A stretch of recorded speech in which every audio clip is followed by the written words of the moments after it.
The smell of roasting chilies had no business being on a space station. That was the official position of the Galactic Food Standards Council, and they had 17 regulations to prove it. Danny Reeves did not care about their regulations. He cared about the fact that his cumin seeds were about to burn. So he pulled the small pan off the portable burner and gave it a shake. The seeds popped and released a warm, earthy cloud that drifted straight into the ventilation system of Station Arrivo. He had arrived 2 days ago as Earth's food trade representative. The title sounded important. The reality was less glamorous. He was a cook from Las Cruces, New Mexico, chosen mostly because he was willing to fly 6 months through deep space and because he owned a passport. The Earth Trade Bureau had given him a small cargo container of samples, a formal suit he had not yet worn, and a speech written by someone who had clearly never eaten a taco in their life. Station Arrivo was the largest trade hub in the known galaxy. Hundreds of species passed through its corridors every day, buying and selling everything from raw minerals to synthetic atmospheres. Food, however, was treated as an afterthought. Most species had moved past the idea of flavor centuries ago. The pal Lori, who ran the station, consumed tasteless nutrient paste from silver pouches. The Drumi, a busy insectoid species who handled most of the station's maintenance, ate compressed protein blocks that looked like gray chalk. The Heska, amphibious diplomats with wide dark eyes and smooth green skin, absorbed mineral broth directly through their pores. Nobody cooked. Nobody seasoned. Nobody gathered around a table and argued about whether the salsa needed more lime. Danny found this deeply sad. His first official meeting with the council had gone badly. The chamber was a wide, cold room with curved seating that rose in tiers around a central platform.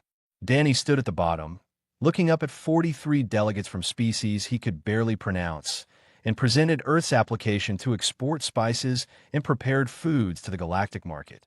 The response was laughter. Not all species laugh the same way. The Palori made a sharp clicking sound. The Drumi buzzed their wings.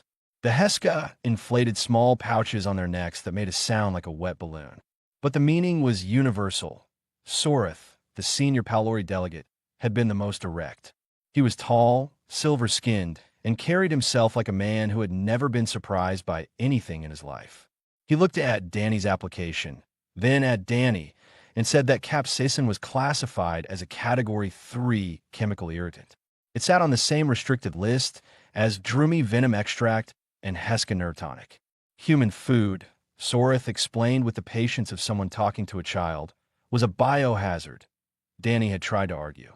He explained that billions of humans consumed capsaicin daily, that it caused no tissue damage, that it was, in fact, the foundation of some of the greatest cuisines ever created on Earth.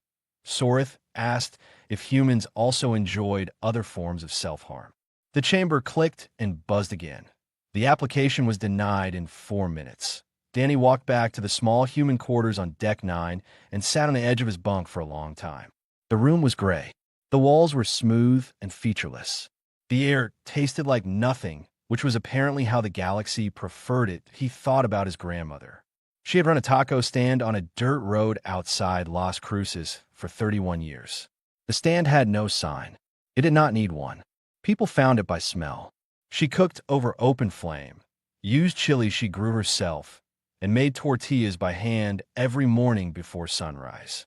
She fed ranch workers, truck drivers, lost tourists, and once a governor who pulled over because the smell reached the highway. She always said the same thing. Food is not food if it does not make you feel something. Danny opened his cargo container. Inside, packed carefully in vacuum-sealed bags, were dried ancho chilies, guajillo chilies, whole cumin, coriander seeds, dried oregano, smoked paprika, garlic, onions, limes, canned tomatoes, masa flour, and 3 bottles of hot sauce he had made himself before leaving Earth. There was also 10 kilos of frozen beef, wrapped and labeled in his own handwriting that he set up his portable burner on the small desk. He pulled out his cutting board, his grandmother's cast iron pan, and a wooden spoon that was older than he was. If the galaxy did not want human food, the galaxy had simply never been given a proper introduction that he began to cook. The cumin went in first, then the garlic, then the dried chilies, torn by hand and dropped into a hot pan where they hissed and curled and sent their smoke up into the station's air system. Somewhere on Deck 7, a HFY security officer stopped walking. Her wide dark eyes blinked twice. She tilted her head and inhaled. Her species could detect chemical compounds at concentrations that most sensors would miss. Something was moving through the ventilation system. Something she had never encountered in 14 years of service. That IT was not dangerous. She was almost certain of that. But it was, without question, the most interesting thing she had ever smelled. Gulan had followed worse smells to worse places. 14 years in station security had taken her through chemical leaks, waste system failures, and one memorable incident involving a droomy pheromone accident that cleared an entire trade deck for 2 days. She had trained herself to identify over 6,000 airborne compounds by scent alone. This was not any of them. She moved through the corridor on Deck 8 with her head slightly raised, nostrils open, reading the air the way her species had done for thousands of years before they ever left their homeworld. The compound trail was layered. There was something sharp and warm at the front, followed by something deep and smoky, then a bright note she could not name that sat underneath everything else like a foundation. She reached Deck 9 and stopped outside the human quarters. The door was open. Inside, a human male stood over a small cooking surface, stirring something in a dark metal pan. The room was thick with warm air and the source of every compound she had been tracking. Danny looked up and saw a HFY officer standing in his doorway. She was about his height, green-skinned, with large dark eyes that were blinking rapidly. "Are you all right?" he asked. "What is this?" Gulan said. Her voice was steady, but her neck pouches had inflated slightly, which in HFY body language meant she was either alarmed or fascinated. She was not sure which one applied. Danny explained that he was cooking.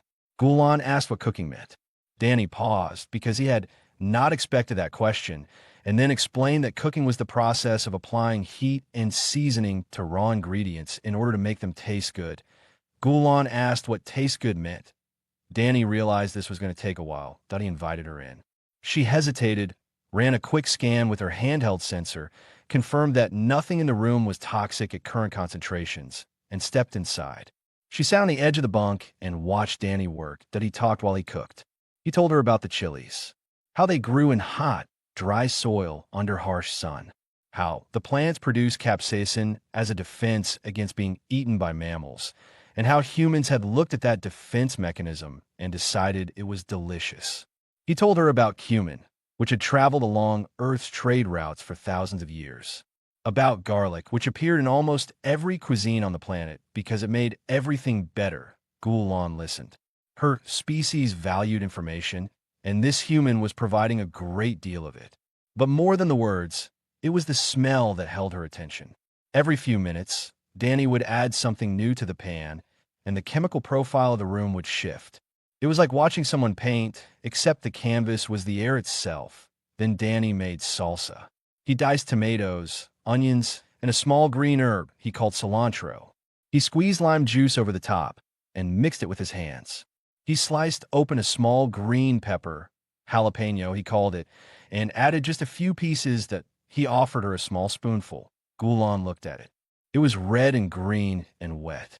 Her sensors told her the capsaicin concentration was low, well within safe limits for her species.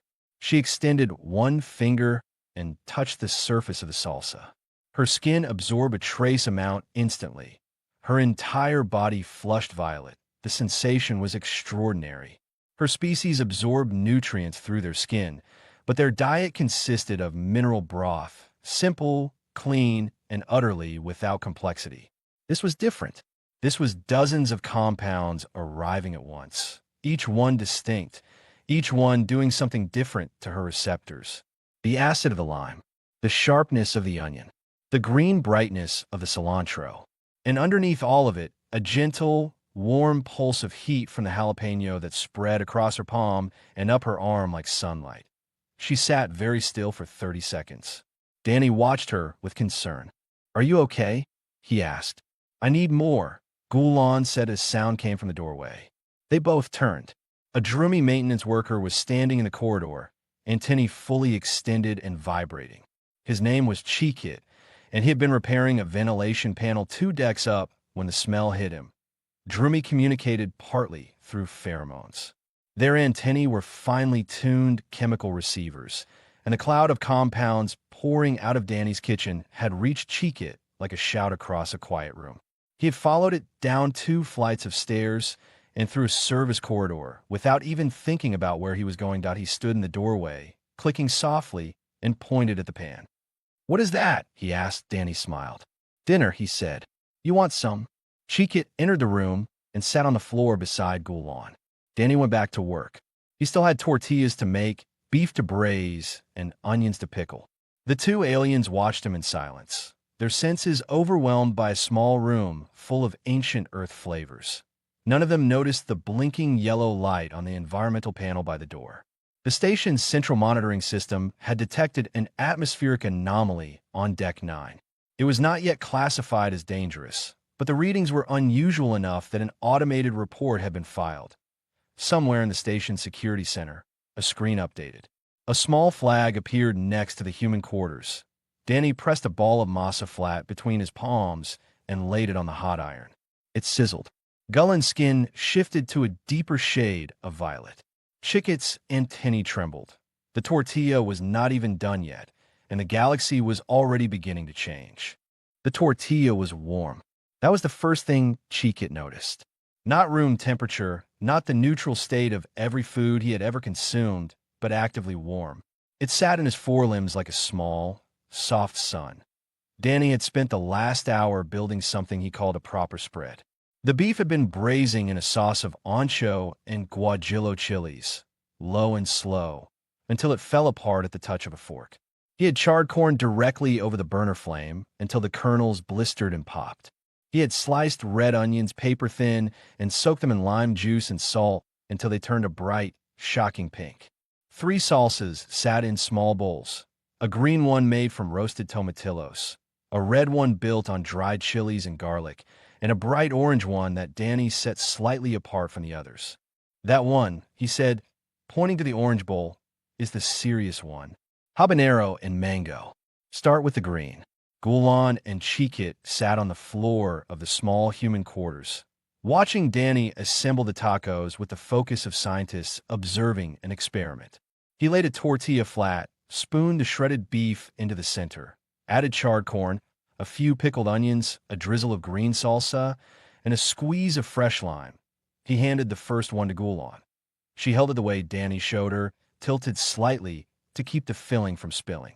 She pressed her palm flat against the underside of the tortilla and let her skin do what it did naturally. The effect was immediate. Her receptors flooded with information. The fat from the beef carried deep, smoky compound from the dried chilies. The corn had a sweetness that was sharpened by the char. The pickled onions cut through the richness with acid and crunch. The salsa verde added brightness, green and sharp and alive, and all of it was held together by the tortilla, which was not just a wrapper, but a flavor of its own. Warm masa, slightly toasted, with a grain and earthiness that grounded everything else. That Gullen's skin cycled through 3 shades of violet before settling on a deep, rich purple that Danny had not seen before. Her dark eyes were wide and unblinking. "This," she said quietly, "is the most complex chemical event I have ever experienced." Danny grinned. "Wait until you try the habanero." He made one for Cheekit next. The Drumi held the taco in both forelimbs, antennae shaking. His species ate by breaking food into small pieces and processing it through mandibles that could detect basic chemical profiles. But Drumi food had no profile worth detecting. Protein blocks were uniform, predictable, safe. This was none of those things. Cheekit took a bite. His antennae went rigid. His wings buzzed once hard, and then stopped. He sat perfectly still, mandibles working slowly, processing flavors that his biology had never been asked to interpret. The capsaicin from a salsa triggered a mild heat response. The fat from the beef coated his mouth. The lime juice made something spark at the back of his palate that he had no word for it. He set the taco down very carefully. He looked at Danny. Then he looked at Gulan. Then he looked at the taco again. "This," Cheekit said in halting universal standard, is the most important object I have ever held. Danny laughed. It was a good laugh, warm and easy, and it filled the small room. He told them to eat, and he started making more. While they ate, Danny talked. Not about food science or chemical compounds, but about his grandmother. Her name was Rosa. She had come to Las Cruces from a small town in Chihuahua with nothing but a cast iron pan and a recipe for red chili sauce that she kept in her head. She built a taco stand from scrap wood and fed people for 3 decades. She never wrote anything down because she believed food was something you learned with your hands, not your eyes. She taught Danny to cook when he was 8. She put him on a wooden crate so he could reach the counter, and it showed him how to feel when the masa was right. Not too wet, not too dry. She taught him that the secret to good salsa was patience. You had to let the flavors talk to each other before you served it. Danny told Gulan and Cheekit that his grandmother fed anyone who was hungry. She never asked for money first. She believed that a meal shared freely was worth more than a meal sold. She said that when you cook for someone, you're telling them that they matter enough to spend your time and your fire on. Gulan listened without moving. Cheekit's antennae drooped low, which in Drumi body language meant deep, emotional engagement. Danny assembled more tacos. He worked steadily, hands moving with the easy rhythm of someone who had done this 10,000 times.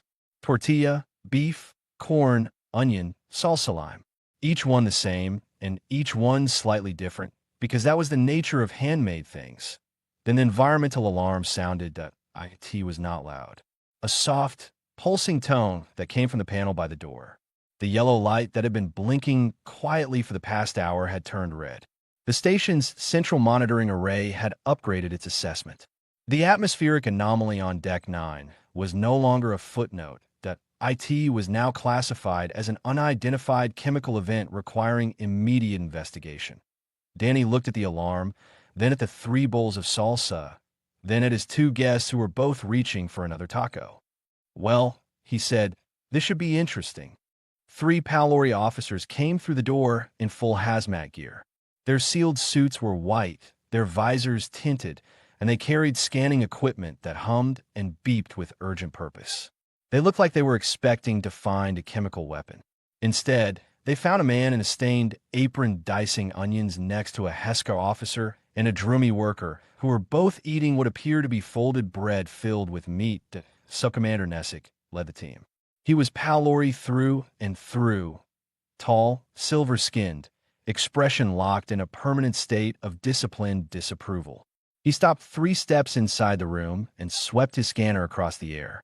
The readings spiked immediately. Capsaicin, Nessic announced. Concentration at 0.7 parts per million. That exceeds safe thresholds for 11 registered species on this station. Danny wiped his hands on his apron. It is food, he said. Nessic looked at the pan, the bowls, the tortillas, and the 2 aliens sitting on the floor eating their 4th taco each. His visor display was showing him a chemical breakdown of the room's atmosphere, and the compound list was long enough to fill a full incident report. Garlic compounds, sulfur derivatives from the onions, volatile oils from the chilies, Maillard reaction products from the seared beef, acetic acid from the pickled onions. It looked like the aftermath of a small industrial accident. Officer Gulan, Nessic said, turning to the Heska. Why are you here? Gulan looked up from her taco. Her skin was still a deep violet. Research, she said without hesitation. Nessic was not convinced. He ordered his team to catalog every item in the room. They scanned the cargo container, the spice bags, the salsa bowls, and the cast iron pan. One officer held a scanner over the habanero mango salsa, and the device made a sound it had never made before, a rapid high-pitched chirp that indicated compound concentrations beyond its default range. This substance, the officer said, pointing at the orange salsa, is registering higher than Drumi venom extract. Danny nodded. That is the habanero. It is spicy. Nessic removed his visor and stared at Danny with bare silver eyes. You are telling me that your species consumes this voluntarily. With great enthusiasm, Danny said he explained it the way he had explained it to the council, but simpler this time, because Nessic did not seem like a man who enjoyed long speeches. Capsaicin triggered pain receptors. This was true. but it caused no actual damage to tissue. The human brain, upon detecting the false pain signal, released chemicals called endorphins. Endorphins produced a feeling of happiness and well-being. "We eat the fire," Danny said, "and our brains reward us with joy." Nessic blinked once, twice. He looked at the habanero salsa. He looked at Danny. He looked at Golan, who was now reaching for taco number 5. "This is against at least 9 station codes," Nessic said. "Probably," Danny agreed. There was a long silence. Nessic's team stood behind him, scanners still running. Cheekit chewed quietly in the corner. Golan watched with wide, dark eyes. Then Nessic did something that his service record would never fully explain. He removed the gauntlet from his right hand and extended one bare silver finger toward the bowl of habanero mango salsa. "Sub-Commander," one of his officers said in a warning tone. Nessic ignored him. He touched the surface of the salsa. A single drop clung to the tip of his finger.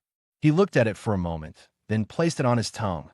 The Palori had taste receptors roughly 4 times more sensitive than humans. Their species had abandoned flavor millennia ago precisely because their sensitivity made most natural compounds overwhelming. They had retreated into bland nutrient paste as a form of sensory self-defense. Nobody had ever told a Palori that overwhelming could feel good. Nessic dropped to one knee. His silver skin flushed deep blue from his jaw to his temples. His eyes went wide and unfocused. His remaining gloved hand gripped the edge of the desk. His team rushed forward, reaching for him, but he threw up his bare hand and waved them back that he stayed on the floor for a full minute. Nobody spoke. The only sound was the soft hiss of the burner and Chicket's quiet chewing. When Nessic stood, his skin was still flushed blue. His eyes were clear. He looked at Danny with an expression that Danny recognized because he had seen it before, on the face of every person who had ever tasted his grandmother's cooking for the first time. "Again," Nessic said. Danny made him a taco. Then he made one for each of the hazmat officers who had removed their gloves by this point and were no longer pretending this was an investigation. WY evening. Word had spread through the station in the way that all important news travels.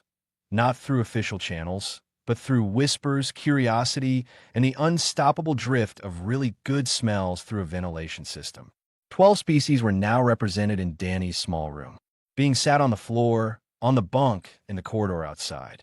Danny worked the burner without stopping, pressing tortillas, spooning beef, squeezing limes. His tortilla supply was running dangerously low. His salsa bowls were nearly empty, and the environmental sensors on Deck 9 had given up trying to classify what was happening and had simply flagged the entire section as anomalous. Danny did not care. He was feeding people. That was all his grandmother had ever done, and it had been enough to change a small corner of the world. He suspected it might be enough to change a small corner of the galaxy, too. Soreth had not slept. This was unusual for a senior Palori delegate, whose entire philosophy of life was built on order, routine, and the strict regulation of unnecessary sensation. But 17 formal complaints had arrived on his desk before sunrise. 9 purchase requests for human spice products had been filed with the trade office. For separate petitions demanded the reclassification of capsaicin from a restricted compound to a recreational substance. And then there was the matter of the Drumi maintenance worker who had, according to official station records, performed a legally binding bonding ritual with a taco. Soreth read that report 3 times. Drumi bonding rituals were serious. They were triggered by deep neurochemical responses and, once performed, were recognized under galactic law as permanent emotional commitments. Cheekit had apparently held the taco against his thorax, released a bonding pheromone, and declared his attachment in front of witnesses that it was, by every legal standard, irreversible. Soreth called an emergency session of the Galactic Food Standards Council. The chamber was full. Word had spread far beyond the usual delegates. Observers from species that rarely attended council meetings had filled the upper tiers. Golan sat in the gallery, her skin still carrying a faint violet tint from the night before. Cheekit sat beside her, clicking softly, with what appeared to be a small wrapped tortilla held carefully in his forelimbs. Danny was summoned to the central platform. He walked in still wearing his apron. There was a smear of salsa verde on his left sleeve. He looked tired but calm, the way a man looks when he has been cooking for 12 hours straight and has nothing left to prove. Soreth addressed him from the highest tier. Human representative, you were denied trade authorization by this council.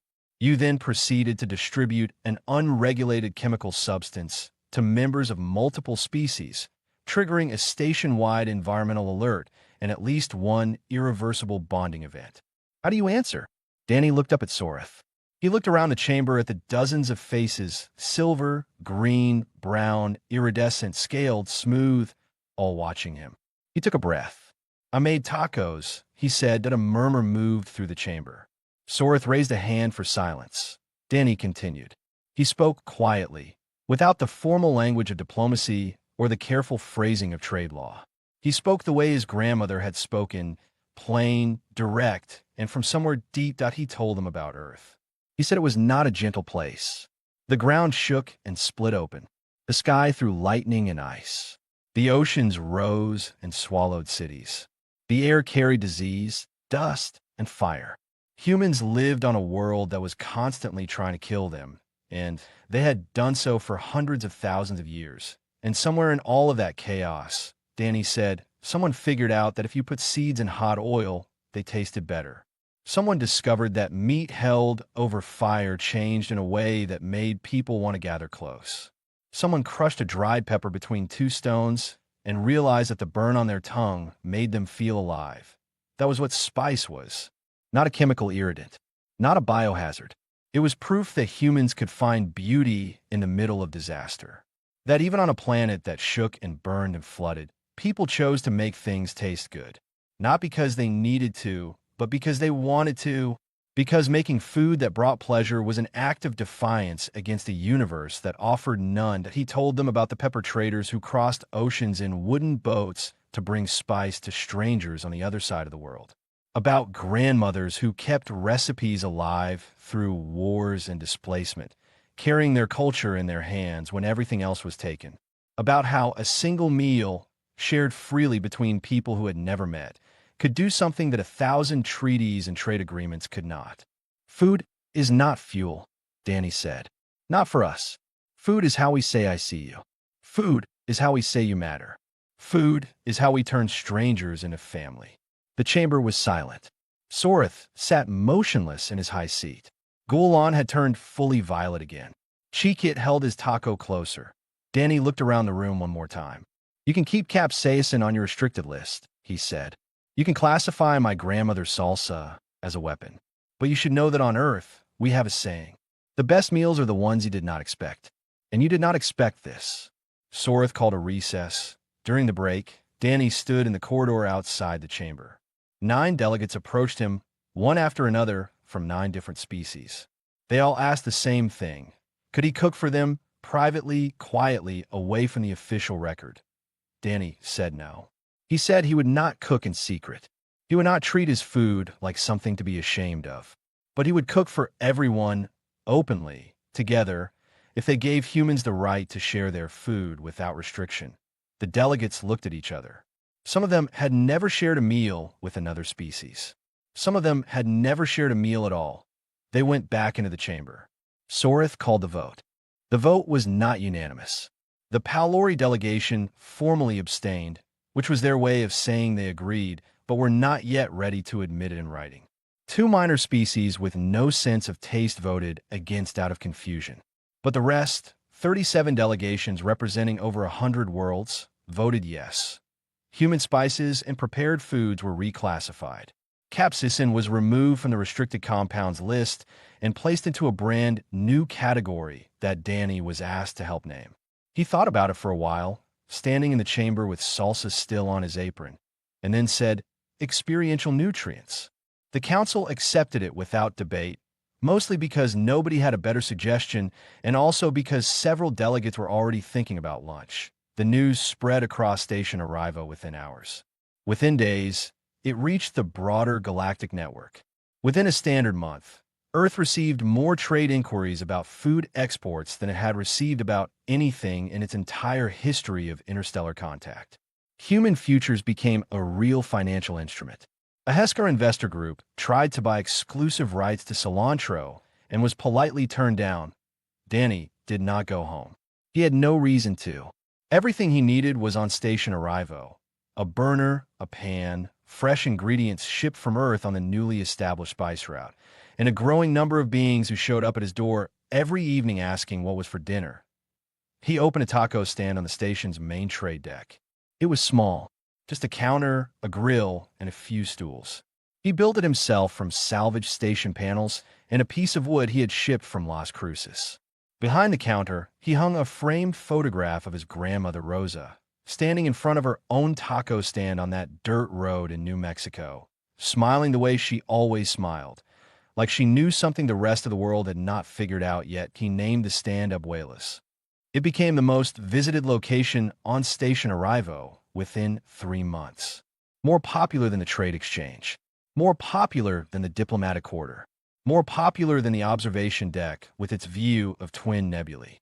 Beings came from across the station and eventually from across the sector to stand in a line that sometimes stretched across 2 full decks and wait for a taco made by hand from a human who remembered their name and asked how their day was going.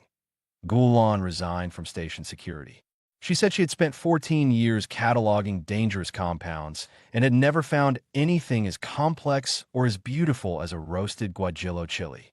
She partnered with Danny to develop what she called a flavor safety index, a set of guidelines tailored to each species, mapping which human foods were safe, which required gradual introduction, and which should only be attempted by experienced eaters.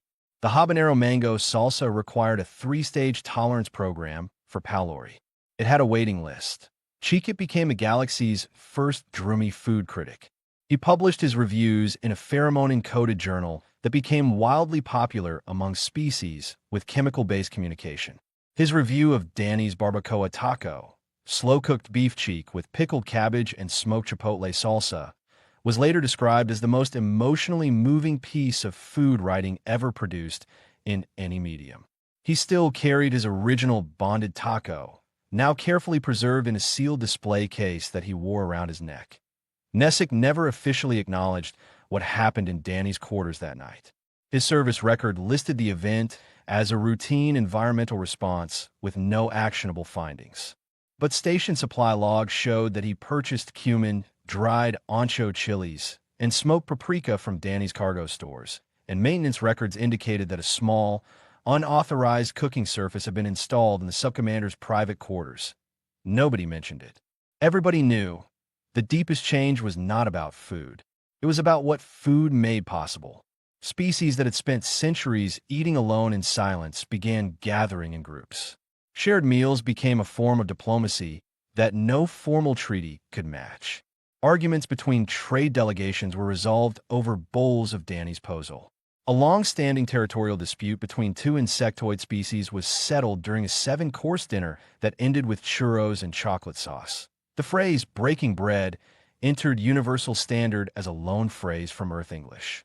No one translated it because no other language had a term that meant exactly the same thing. It meant more than eating together. It meant choosing to sit across from someone and share something that took time and care to make. It meant saying, without words, that this moment matters, and so do you. Danny was interviewed once by Galactic News Network. The reporter, a young Pylori woman with silver skin and curious eyes, asked him how a single taco had managed to overload an entire space station's environmental sensor array. Danny leaned against his counter and thought about it. He looked at the photograph of Rosa behind him. He looked at the line of beings stretching down the corridor, Pylori, Drumi, Heska, and a dozen other species he now knew by name. People keep underestimating flavor, he said. But flavor is just love you can taste. And love does not care about your sensor thresholds. The reporter thanked him and turned off her recorder. Then she asked, quietly, if she could try one that Danny handed her taco. She took a bite. Her silver skin flushed the faintest blue. Outside, the line grew longer. A small Pylori